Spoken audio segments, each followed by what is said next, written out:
This is the Expositor Devotional for October 16th, 2021, from the Expositor's Word for Every Day. But now, after that you have known God, or rather are known of God, how do you turn again to the weak and beggarly elements, whereunto you desire again to be in bondage? Galatians 4, verse 9. The Galatians, who had been saved by grace, were in the act of turning away from God to law, which occasioned Paul to write this letter. Judaizers, Jews who accepted Christ as Messiah, but claimed that it was still necessary to keep the law of Moses, which denied the cross, were making headway in corrupting the gospel. The question, how is it possible that you are turning back again to the weak and beggarly rudimentary things to which you desire to be in bondage again, is a rhetorical question, the purpose of which is to show the absurdity of their actions. It also calls the attention of the Galatians to the ineffectiveness and poverty of their old religion system, which actually was paganism, contrasted to the power and richness of the gospel. Paul is in effect dealing with two situations: a perverted form of Judaism, which they were turning, and also to pagan religions.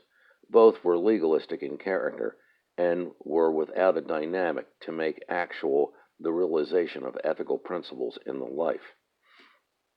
The apostle puts Judaism and paganism into the same category. Even though Judaism was light years ahead of paganism, although the Mosaic law was originally given by God, still it was totally and completely fulfilled in Christ. To go to know that now by either Gentiles or Jews is in Paul's thinking no different than going back into unconverted heathenism. In fact, in verse 8 and 10, idolatry, that is paganism, and ritualism, Judaism, are united and presented as having the same source and operating upon the same principle. Man misuses God's gifts and corrupts his truths.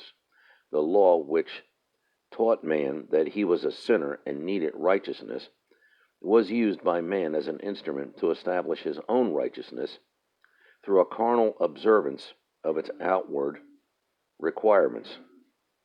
On the other hand, the idolater, Gentile, similarly debased conscience and became the willing slave to gods who only existed in his imagination.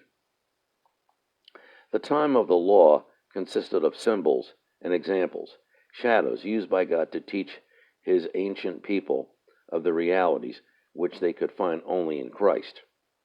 And only thus did these things have any value.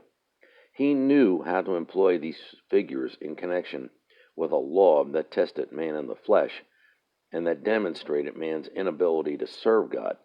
To go back, therefore, to these shadows made for man in the flesh, now that God had proved the impossibility of man by them acquiring merit before him, and now that the substance of the shadow was come, was to go back to the position of men in the flesh, and as men in the flesh, to seek a carnal righteousness, which of course was and is impossible.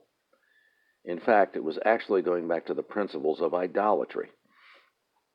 As a result, it greatly perplexed the apostle that the Galatian believers should wish to go back to paganism, for that in effect would be the import of their action if they went into Judaism under the guidance of these false teachers. Let the reader and the listener understand. The problem presently is identical as that then.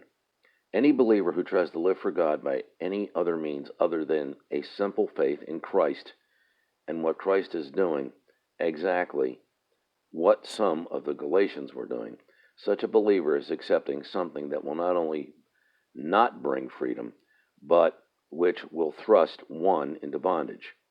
There is no freedom in anything except Christ and Him crucified. But let it also be understood. The bondage addressed here refers to the bondage to the sin nature. That's the reason we speak so strongly against the purpose-driven life doctrine the government of 12 doctrine, the word of faith doctrine, and so forth.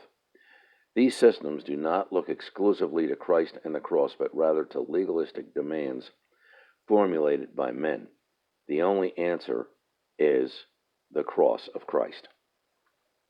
The Expositor's Word for Every Day is a publication of Jimmy Swaggart Ministries, Baton Rouge, Louisiana. The Expositor Devotional is an outreach of Straight and Narrow Ministries.